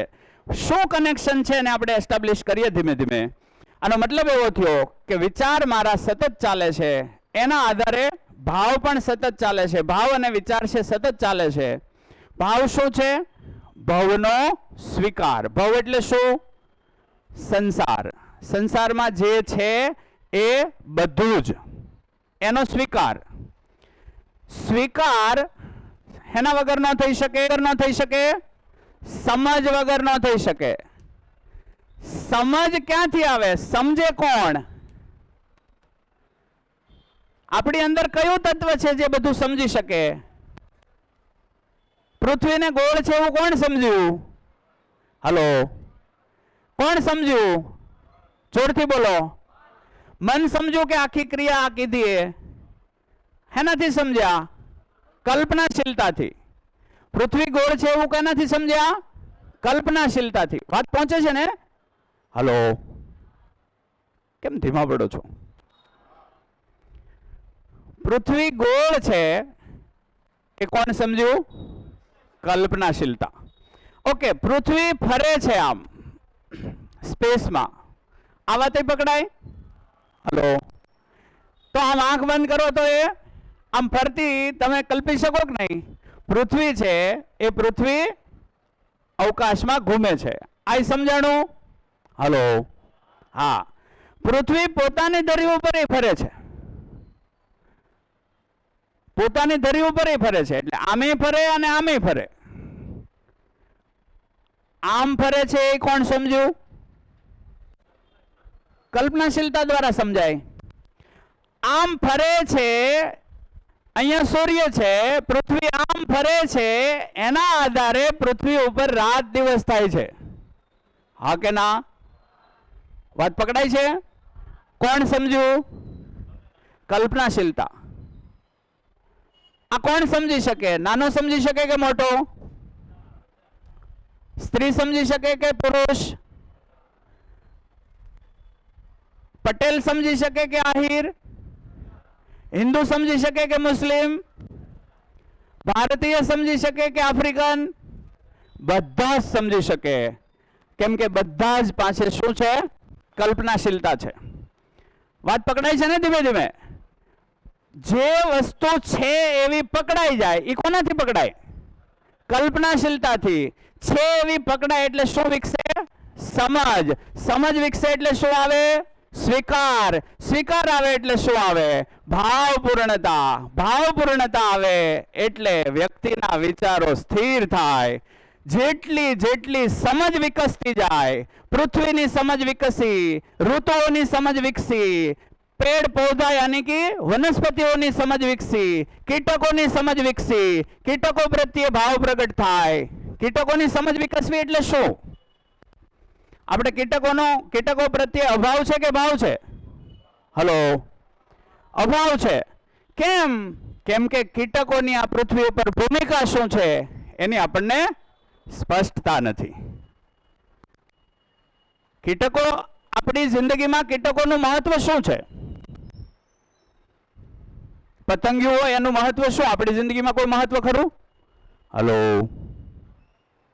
હલો, પતંગિયાનું આપણી જિંદગીમાં કોઈ મહત્વ ખરું? નહીં. એવું માનતા હાથ ઊંચો કરો. હા, એવું માનતા હાથ ઊંચો કરો. કન્ફ્યુઝ છીએ એવું માનતા હાથ ઊંચો કરો.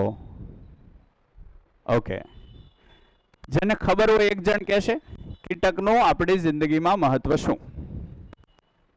એક જણ બોલો. આપો માઇક આપો. ત્યાંય છે, અહીંયા છે. આપો, વાંધો નહીં. હા, તે પરાગનયનની ક્રિયામાં મુખ્ય ભૂમિકા ભજવે છે. પરાગનયન એટલે શું?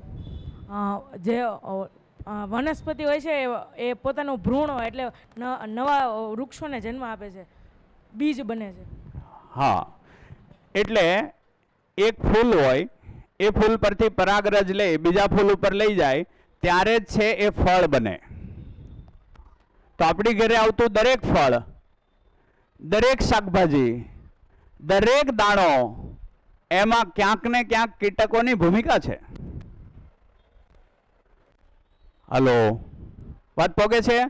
ધારી લો કે કીટકોને આપણે મારી નાખીએ, બધા જ કીટકોને મારી નાખો, બધા કીટકોને મારી નાખીએ એટલે કીટકોથી આપણે છૂટી થઈ ગઈ. તો આપણે શું કરવું પડશે? પરાગનયન આપણે કરવા જવું પડશે. વાત પોગે છે? તો કીટકો છે, પતંગિયાનો સ્વીકાર કે અસ્વીકાર? સ્વીકાર કરવો જોઈએ કે અસ્વીકાર? જોઈએ એ કરતા કરવો જ પડે એમ છે કે બીજું કાંઈ? મારા શરીર ટકાવી રાખવામાં મારા છોકરા કરતાંય કોનો વધુ ફાળો થયો? બોલો. કીટકોનો. છોકરો કરિયર બનાવે કે ન બનાવે, કીટક હોવું જોઈએ. આવું થયું ને? તો હલો સર, હાજી, આપણે કુદરતી જે પ્રકૃતિ છે એનું સૌંદર્ય વધારે છે. હા, આપણે એક ફૂલ હોય એની ઉપર એક પતંગિયું ઉડતું હોય તો એ સૌંદર્ય કેવું હોય એ હું અને તમે અનુભવી શકીએ છીએ. એ શોભા વધારે એમ. Okay okay. તો જોજો, ન્યાય જોઈએ, આપણે જોઈ લઈએ. ન્યા ઉડતો હોય ને એ જોઈએ ત્યાં પૂરતો તો વાંધો નથી, પણ આપણે શું કર્યું? એ ફૂલને તોડી લીધા, એને ક્યાં નાખ્યા? સુશોભનમાં. હે ને? શોભા વધારવામાં ને વધારવામાં આપણે શું કર્યું? પ્રકૃતિને નુકસાન કર્યું કે શોભા વધારી? નુકસાન કર્યું. એટલે ધીમે ધીમે પ્રક્રિયા વધી. એટલે વનસ્પતિ પ્રત્યે કે પુષ્પ પ્રત્યે જે ભાવ રહેવો જોઈએ એની જગ્યાએ એની સમજ ન વિકસે એટલે અભાવ આવ્યો. શોભા વધારે કે ન વધારે એ મારો ખોરાક બનાવે છે, મને ખબર પડે. હે ને? ઓકે, હું મારા માથામાં, એટલે કોઈ સ્ત્રી એવું વિચારે કે મારા માથામાં ફૂલ હોય તો હું સુશોભિત લાગુ, કે ગુણ હોય તો સુશોભિત લાગુ, ગુણ હોય તો સુશોભિત લાગુ. તો ગુણ ઉપર કામ કરવું જોઈએ, ફૂલ ઉપર? ગુણ ઉપર. આપણે શું કર્યું? શોભા આપણામાં ક્યાંય દેખાણી નહીં આપણને, આપણામાં આપણે આપણી શોભા શોધી શક્યા નહીં, એટલે શું કર્યું? ઓછીની શોભા ચાલુ કરી, અને એમાં પ્રકૃતિનો નાશ કર્યો કે સર્જન કર્યું? વધારે નાશ કર્યો. આવું થયું.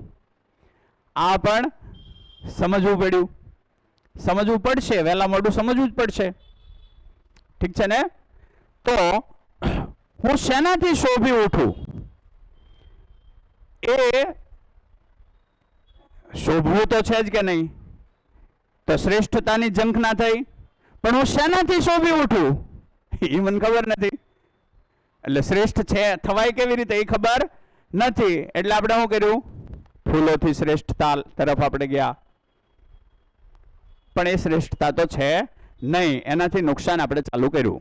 કુદરતી સૌંદર્ય છે એ જ્યાં છે ત્યાં જ મજાનું છે, જ્યાં છે ત્યાં એની કોઈ ભૂમિકા છે. આપણે આના પછીના ભાગમાં જોઈશું, એટલે વ્યવસ્થા, અસ્તિત્વમાં વ્યવસ્થા જોઈશું, એટલે તમને એક્ઝેક્ટલી દેખાશે કે આપણે વ્યવસ્થાની હોળી કરી નાખી છે. કુદરતી વ્યવસ્થાઓને આપણે એટલી વિચિત્ર રીતે લીધી છે કે વાત જવા દો, હે ને? એટલે કોણ સમજે? કલ્પનાશીલતા. આ ક્યાંક ને ક્યાંક લાગેલી હોય, ચેક કરો, આ ક્યાંક ને ક્યાંક લાગેલી હોય. જો અત્યારે હું બોલું છું તો કાં તો મારા શબ્દો ઉપર લાગેલી હશે કલ્પનાશીલતા, અને હું જે શબ્દ બોલે એ શબ્દની વસ્તુ સુધી તમે પહોંચશો. હું એમ કહું પૃથ્વી ગોળ છે તો કલ્પનાશીલતા ત્યાં પહોંચશે. પહોંચે? એની સ્પીડ કેટલી છે? એની સ્પીડ કેટલી છે? અઢળક, અઢળક સ્પીડ છે. કેવડી ક્ષમતા! આ કલ્પનાશીલતાથી શું સમજી શકીએ? બધું જ, બધું જ. તો હિન્દુ સમજી શકે કે મુસ્લિમ? બધા જ સમજી શકે. ભારતીય સમજી શકે કે અમેરિકન? બધા જ સમજી શકે. કોણ સમજી શકે? કલ્પનાશીલતા જે જ્યાં લગાવે એ વસ્તુ સમજાઈ જાય. કલ્પનાશીલતા જ્યાં લગાવીએ એ વસ્તુ સમજાઈ જાય. હું કલ્પનાશીલતા નથી લગાવતો તો મને નહીં સમજાય. વાત પોગે છે? હલો, આનો આ મારે લગાવવી કે આનો આધાર કોના ઉપર? આપણા ઉપર. હું આને બીડીમાં લગાડીશ તો એ ના લાગશે, હું આને દારૂમાં લગાડીશ તો એ ના લાગશે, રાત દિવસ એના તરફ વિચારશે. હું આને જ્યાં લગાડીશ ત્યાં એ લાગશે. વાત પહોંચે છે? વાત પહોંચે છે? એટલે અહીંયા એક ભાગ જોઈ લઈએ, અહીંયા એક ભાગ જોઈ લઈએ. જોજો, ખાસ જોજો. તો વ્યક્તિની અંદર માનવ છે, માનવની અંદર જીવન છે. જીવન પાસે શું છે? કલ્પનાશીલતા. માનવની અંદર જીવન છે, એટલે માનવ એટલે શરીર વત્તા જીવનનું સંયુક્ત સ્વરૂપ. એમાં આપણે કોનો ભાગ સમજવો છે? જીવનનો. જીવનની અંદર કલ્પનાશીલતા છે. એ કલ્પનાશીલતા છે એનાથી તર્ક ઉપજે. શું ઉપજે? તર્ક. જો તર્ક ક્રમબદ્ધ રીતે આવતો વિચાર હોય, ક્રમબદ્ધ રીતે થતો વિચાર, ક્રમબદ્ધ રીતે થતો વિચાર એને શું કહેવાય? તર્ક કહેવાય. ક્રમબદ્ધ રીતે થાય તો કોઈ વસ્તુ કે ક્રિયા મને સમજાય. ફરીથી સમજો. શું કીધું? માનવ છે. માનવની અંદર, માનવ એટલે હું અને મારું શરીર. કલ્પનાશીલતા કોની પાસે છે? હું પાસે. હું એટલે કોણ? જીવન. જીવન પાસે કલ્પનાશીલતા છે. એ કલ્પનાશીલતામાં વિચાર છે. વિચાર ક્રમબદ્ધ રીતે ચાલે તો હું બને તર્ક.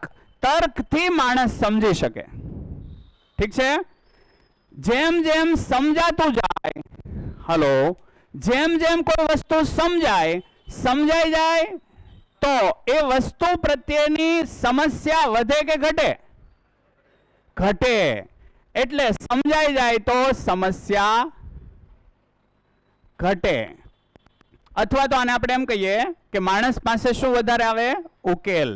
શું હોય એની પાસે? ઉકેલ હોય. ઉકેલ હોય એ માણસ સુખી. ઠીક છે. બીજી બાજુ જોઈએ, આ જ કલ્પનાશીલતાને હું કુતર્કના સંદર્ભમાં લગાવું. કેવી રીતે?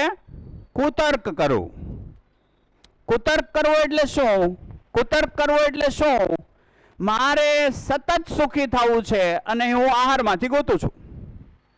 મને એ ખબર પડી ગઈ કે આહારમાંથી ક્ષણિક સુખ મળે કે સતત? ક્ષણિક. બીજો એક ભાગ અહીં સમજવા જેવો, જો તર્ક લગાવો. ઘણા વ્યક્તિઓ નક્કી કરે કે હવે બહારનું 1 મહિનો ખાવું જ નથી. હલો, આવું ઘોષિત કરે ને, ઘરે એનાઉન્સમેન્ટ કરે કે હવે 1 મહિનો બહારનું હું ખાઈશ નહીં. આવું સાંભળે તો ઘરના લોકો ખુશ થાય કે દુખી થાય? ખુશ થાય. ઠીક છે ને? ખુશ થાય. અને જોજો, હવે જોજો, તો એને ઇન્દ્રિયો ઉપર કંટ્રોલ કર્યો કહેવાય કે અનકંટ્રોલ થઈ ગયો? કાબુ કર્યો ને? મારી ઇન્દ્રિયો ઉપર કાબુ વધે એમ લોકોનો મારા ઉપર ભરોસો વધે કે ઘટે? વધે કે ઘટે? વધે. એટલે લોકો ગર્વ લે. તમે હારે છો ને? હું જે કહું છું એમાં હારે છો ને? આ શું થઈ રહ્યું છે? તર્ક. શું થઈ રહ્યું છે? તર્ક. ક્રમબદ્ધ રીતે આપણે સમજીએ કે હું ઘરની અંદર નક્કી કરું કે હું બહારનું હવે 1 મહિનો તો ખાવાનો નથી. બરાબર છે? તો એનાથી લોકો, આપણા આસપાસના લોકો ખુશ થાય કે દુખી થાય? ખુશ થાય. મારો ઇન્દ્રિયો પરનો કાબુ છે એ જો રે તો મારી એક ઉપલબ્ધિ ગણાય કે નહીં? 1 મહિનો હું બહારનું ન ખાઉં, 1 મહિનો ફિટ, 1 મહિનો હું બહારનું ન ખાઉં, તો એ મારી ઉપલબ્ધિ ગણાય કે ના ઉપલબ્ધિ? કામયાબી ગણાય કે નાકામયાબી? કામયાબી. એનાથી મારામાં મારો વિશ્વાસ વધે કે ઘટે? મારો વિશ્વાસ વધે. હલો, પણ સમજી લો કે 3, 4 દી 5 દિવસ છે રહ્યો, 6 દિવસે પાછો ખમણ ખાઈ આવ્યો, તો મને મારા ઉપર મારો વિશ્વાસ વધે કે ઘટે? ઘટે. આમ જ થાય કે હું કહું છું એટલે થાય? આમ જ થાય. આ એકમાં જ આમ થાય કે બધામાં આમ થાય? બધામાં આમ થાય. જેમ જેમ ઇન્દ્રિયો ઉપર કાબુ ગુમાવતા જઈએ એમ એમ આપણા ઉપર વિશ્વાસ ઘટે કે વધે? ઘટે. વાત પહોંચે છે ને? ઇન્દ્રિયો ઉપર હું મારો કાબુ ગુમાવતો જાઉં, ઇન્દ્રિયો ઉપર મારો કાબુ ગુમાવતો જાઉં, એમ એમ મારામાં મારો વિશ્વાસ ઘટે. અચ્છા, મારામાં મારો વિશ્વાસ ઘટે કે મારા ઉપર બીજાનો વિશ્વાસ ઘટે? બીજાનોય ઘટે. આ પ્રક્રિયા આમ જ થાય કે ક્યાંક ક્યાંક આમ ન થાય? આમ જ થાય. અમેરિકામાં આ પ્રક્રિયા આમ જ થાય કે નહીં? આમ જ થાય. આફ્રિકામાં આ પ્રક્રિયા આમ જ થાય કે નહીં? આમ જ થાય. એક સ્ત્રી ઉપર આ પ્રક્રિયા આમ જ થાય કે નહીં? આમ જ થાય. એક પુરુષ ઉપર આ પ્રક્રિયા આમ જ થાય કે જુદી રીતે થાય? આમ જ થાય. કાળા વ્યક્તિ ઉપર આ પ્રક્રિયા આમ જ થાય કે બીજી રીતે થાય? આમ જ થાય. ગોરા ઉપર આ પ્રક્રિયા આમ જ થાય કે બીજી રીતે થાય? આમ જ થાય. આને કહેવાય તર્ક. ઠીક છે? ઠીક છે? આ સમજાઈ ગયું કહેવાય. ઓકે. ઇન્દ્રિયો ઉપર જેટલો કાબુ વધે એટલી સમસ્યા ઘટે કે વધે? હલો, બધી ઇન્દ્રિયોની વાત જોઈ લો. ઇન્દ્રિયો ઉપર જેટલો કાબુ મારો થતો જાય એટલી મારી સમસ્યા ઘટે કે વધે? કોઈ સમજાવશે કઈ રીતે? કોઈ સમજાવશે કઈ રીતે? આપણી ઇન્દ્રિયો, યસ પ્લીઝ, ઝડપથી એક માઇક આગળ રાખો, એક પાછળ રાખો, એટલે દોડા દોડ આવી ગયું, રહેવા દો. હાલો, આપણે કાંઈ પણ વસ્તુ ન ખાવાનું ખાઈ, હાજી, અથવા તો વધારે ખાઈ, ઓકે, તો એનાથી શરીરમાં આપણે રોગ ને એ પણ કાંઈ પણ આવે, એની જગ્યાએ આપણે ઓછું ખાઈ કે માપસર ખાઈ કે જે ખાવાનું ખાઈ તો આમાંથી રોગ ન આવે, એટલે સમસ્યા ઘટી. બરાબર છે. વાત પહોંચી? વાત પહોંચી? હલો, હા. બીજું કોઈ હજી બીજી ઇન્દ્રિયોના આધારે કોઈ કંઈક? બીજી ઇન્દ્રિયોના આધારે કોઈ થોડું સમજાવી શકે? Yes please.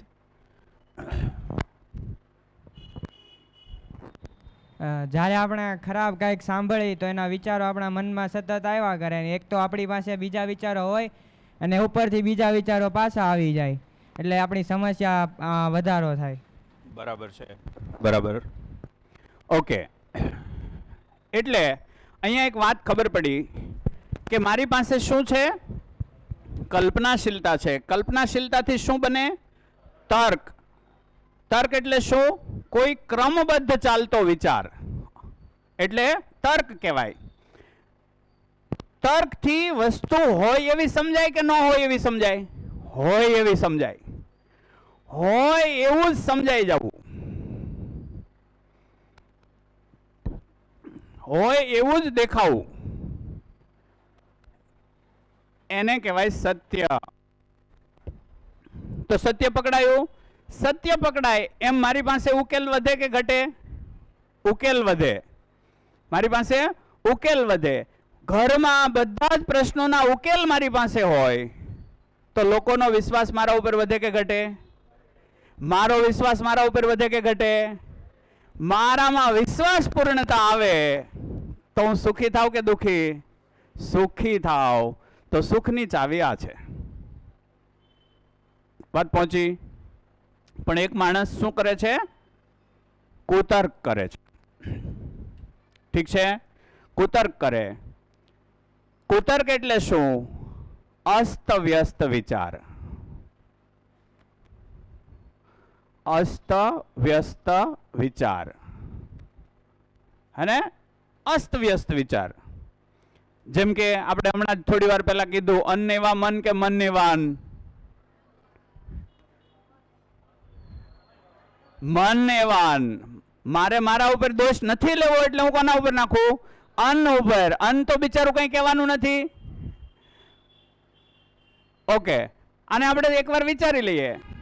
મરચું ખાતો હોય એ ગુસ્સા વાળો જ હોય એવું ફિક્સ છે?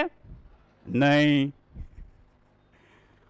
અચ્છા, ખાંડ ખાતો હોય એ હંમેશા મીઠો જ હોય, એની વાણીમાં મીઠાશ જ મીઠાશ હોય, આવું પાક્કું છે?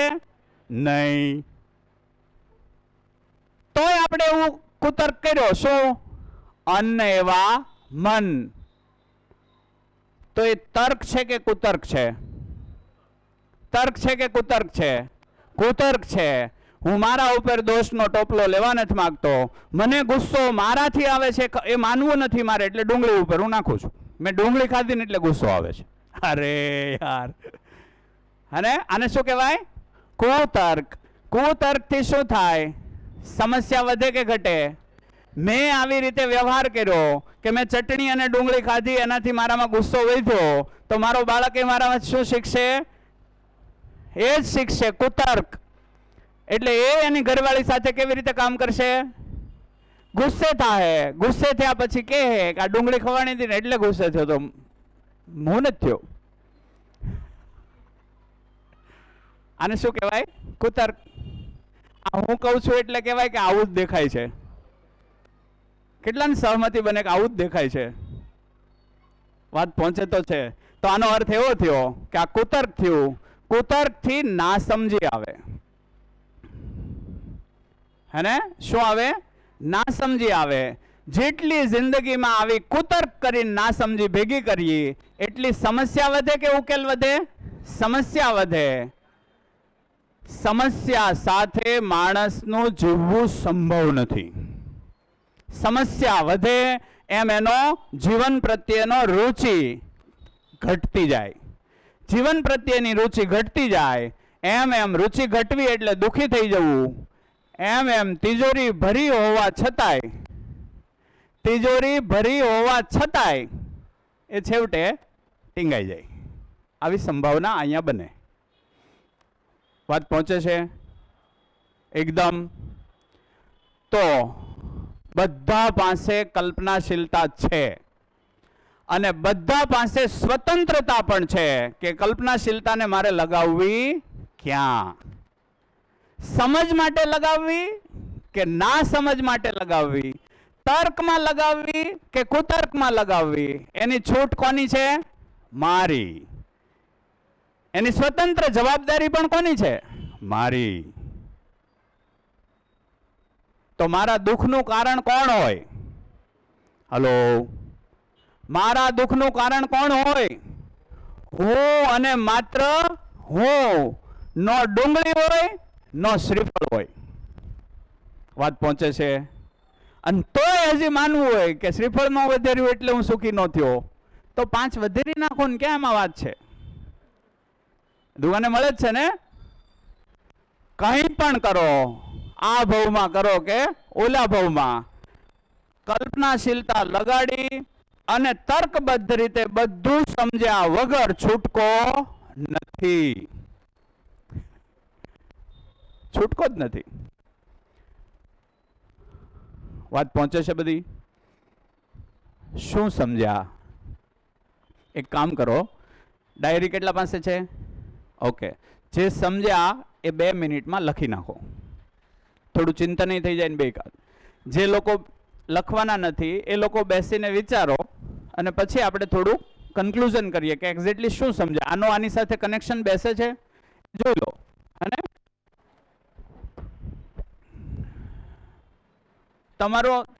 તમને જે સમજાણું હોય આ લખવાની જરૂર નથી તમારે. આ તો યુટ્યુબ ઉપર છે.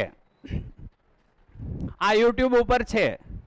આ નહીં લખો તો ચાલશે. તમે આખી વાતનો સાર શું કાઢ્યો એ લખી નાખો. અને આખી વાતનો સાર શું નીકળ્યો? હું આજ સુધી દુઃખી છું એ બીજાના કારણે છું કે મારા કારણે? હલો, હલો, નથી કોઈ બોલતું. શું લાગે?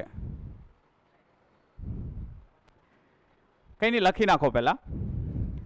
હાજી, શું થયું? 2 મિનિટ લખે અને બીજા ઘડીક વિચારી લો કે અહીં હું વાત થઈ, પછી આપણે તમે થોડું કહી દો કે આટલી આટલી વાત થઈ, પછી આપણે આગળ વધીએ.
હાજી, કોણ વાત કરશે?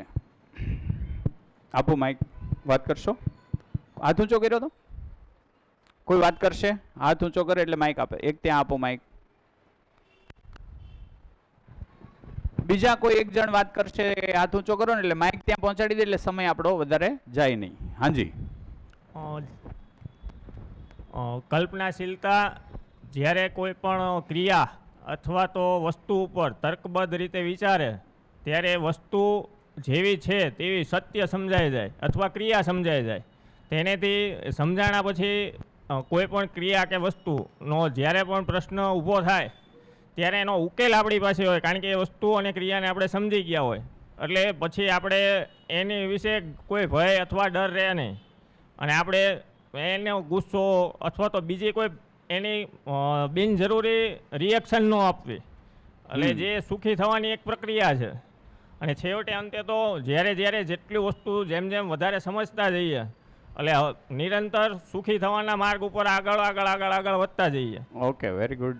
અને જ્યારે વસ્તુને કાં તો આપણે સમજવાનો પ્રયાસ અથવા આપણી કલ્પના શક્તિ એ બાજુ ન લગાડીએ એટલે કુતર્ક ઊભા કરવી, અને કુતર્ક ઊભા કરવી એટલે એ વસ્તુ તો સમજાવવાની તો છે જ નહીં. હા, અહીંયા છે ને એક વસ્તુ ઉમેરું, ના સમજીને આપણે શું કહીશું? માન્યતા. આ નવી માન્યતા ઊભી થાય. હા, માન્યતા ઊભી થાય. અથવા તો ઊભી કરવી. આ કરીએ કા આગળ આવી છે એને સ્વીકારીએ. હા, પેઢી દર પેઢી જે માન્યતા આવી છે એને સ્વીકારી લીધી. જેમ કે અન્ન એવા મન, એ ક્યાંથી આવ્યું? પેઢીઓથી ચાલુ આવે છે. અને એનેથી હંમેશા સમસ્યા જ ઊભી થવાની છે. એનાથી સમસ્યા ઊભી થવાની. એટલે એમાં ઓલા કોડે આપણા દુઃખ બંધ નહીં, અમુકના ઉલટાના એડ થતા જશે. એડ થતા જશે, બરાબર છે. બંધ તો થવાના જ નથી. પણ અમુકના જે કદાચ એડિશનલ કોઈ પ્રક્રિયાનો કોઈ નવો તર્ક કાઢશે, કુતર્ક કાઢશે, બરાબર છે, તો એમાં નવી સમસ્યા બીજી એડ થશે. હા, અને એ દુઃખી થવાના રસ્તા ઉપર આગળ વધતા જશું. જી. એટલે જ મધ્યસ્થ દર્શનમાં એક વિધાન છે. મધ્યસ્થ દર્શનમાં એક વિધાન છે. એ વિધાનને ચેક કરી લો. એ સૂત્ર એવું છે કે વિજ્ઞાને ધર્મએ માણસને યુદ્ધ આપ્યા અને વિજ્ઞાને યુદ્ધની સામગ્રી આપી. સ્વીકારી નહીં લેતા તરત, ચેક કરો. ધર્મોએ માનવજાતને યુદ્ધ આપ્યા અને વિજ્ઞાને યુદ્ધની સામગ્રી આપી. વાત પકડાય છે? આ વાત સાચી લાગે છે ખોટી? સાચી લાગે છે ખોટી? આ મધ્યસ્થ દર્શનનો તર્ક છે, એને તમે ચેક કરી લો તો સાચી લાગે ખોટી? ઇઝરાયલમાં યુદ્ધ ચાલે, શેનું છે? શેનું છે? ધર્મનું. બે કમ્યુનિટી વચ્ચે છે ને, બે ધાર્મિક સંગઠન વચ્ચે છે. એ યુદ્ધની અંદર જે સાધનો વપરાય છે એ કયા છે? વિજ્ઞાનના. મિસાઇલો. એ કોણે આપી? વિજ્ઞાન. વિજ્ઞાને. બીજો એક તર્ક મધ્યસ્થ દર્શનમાં છે. વિજ્ઞાને જે પણ શોધ કરી એ શોધ આજનો ઉકેલ અને આવતીકાલની સમસ્યા બની. ચેક કરી લો, ચેક કરી લો. વિજ્ઞાને જે પણ ઉકેલ આપ્યો એ આજ માટે ઉકેલ, આવતીકાલ માટે શું બની ગયું? સમસ્યા. આવું થયું? Hello, hello. કિડનીના ડોક્ટર આપ્યા, પણ એ ડોક્ટર કિડની લઈ જાય એવો ભય આપ્યો. હલો. કિડની વિશેની સમજ માણસને આપી. કોણે આપી? વિજ્ઞાને. પણ એને અરે ભય આવ્યો ને કે ડોક્ટર આ સાચું જ નિદાન કરશે કે ખોટું. એવી માનવીયતા આપણે કેળવી શક્યા નહીં. આખી માનવજાતની વાત છે.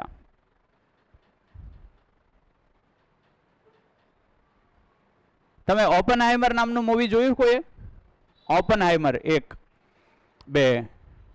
ઓપનહાઇમર નામનો એક વૈજ્ઞાનિક, એણે અણુબોમ્બની શોધ કરી હતી. અણુબોમ્બની આખી થિયરી સેટ કરી અને અણુબોમ્બ બનાવી દીધો. અને એણે બનાવેલો અણુબોમ્બ જાપાનના હિરોશિમા અને નાગાસાકી ઉપર ફેંક્યો અને લાખો લોકો મરી ગયા.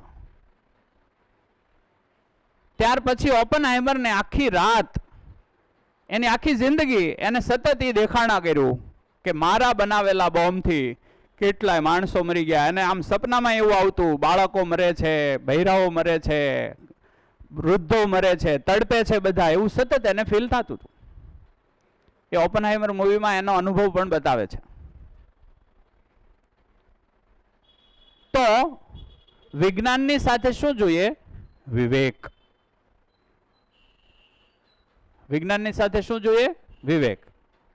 જેમ કે કોઈ પણ શોધ, કોઈ પણ શોધને તમે જોઈ લો, એકવાર ચેક કરી લઈએ. 2-4 શોધને આપણે ચેક કરી લઈએ. પેસ્ટિસાઇડ્સ બનાવ્યા, કીટનાશક દવાઓ બનાવી, એનાથી ઉત્પાદન વધ્યું. ઉત્પાદન વધ્યું ને? હલો. રાસાયણિક ખાતરોથી ઉત્પાદન વધ્યું ને? ઓકે, ઉત્પાદન વધ્યું. એ એક દિવસ માટે ઉકેલ હતો. આજે એ જ ઘટના સમસ્યા બની કે ન બની? હું રોગ આવ્યા, અને કેવા ખતરનાક, હે ને? આ દરેક માણસને મારામાં કેન્સર હશે તો નહીં ને એ ભય આવ્યો. આ ઉપલબ્ધિ એક દિવસની સમસ્યા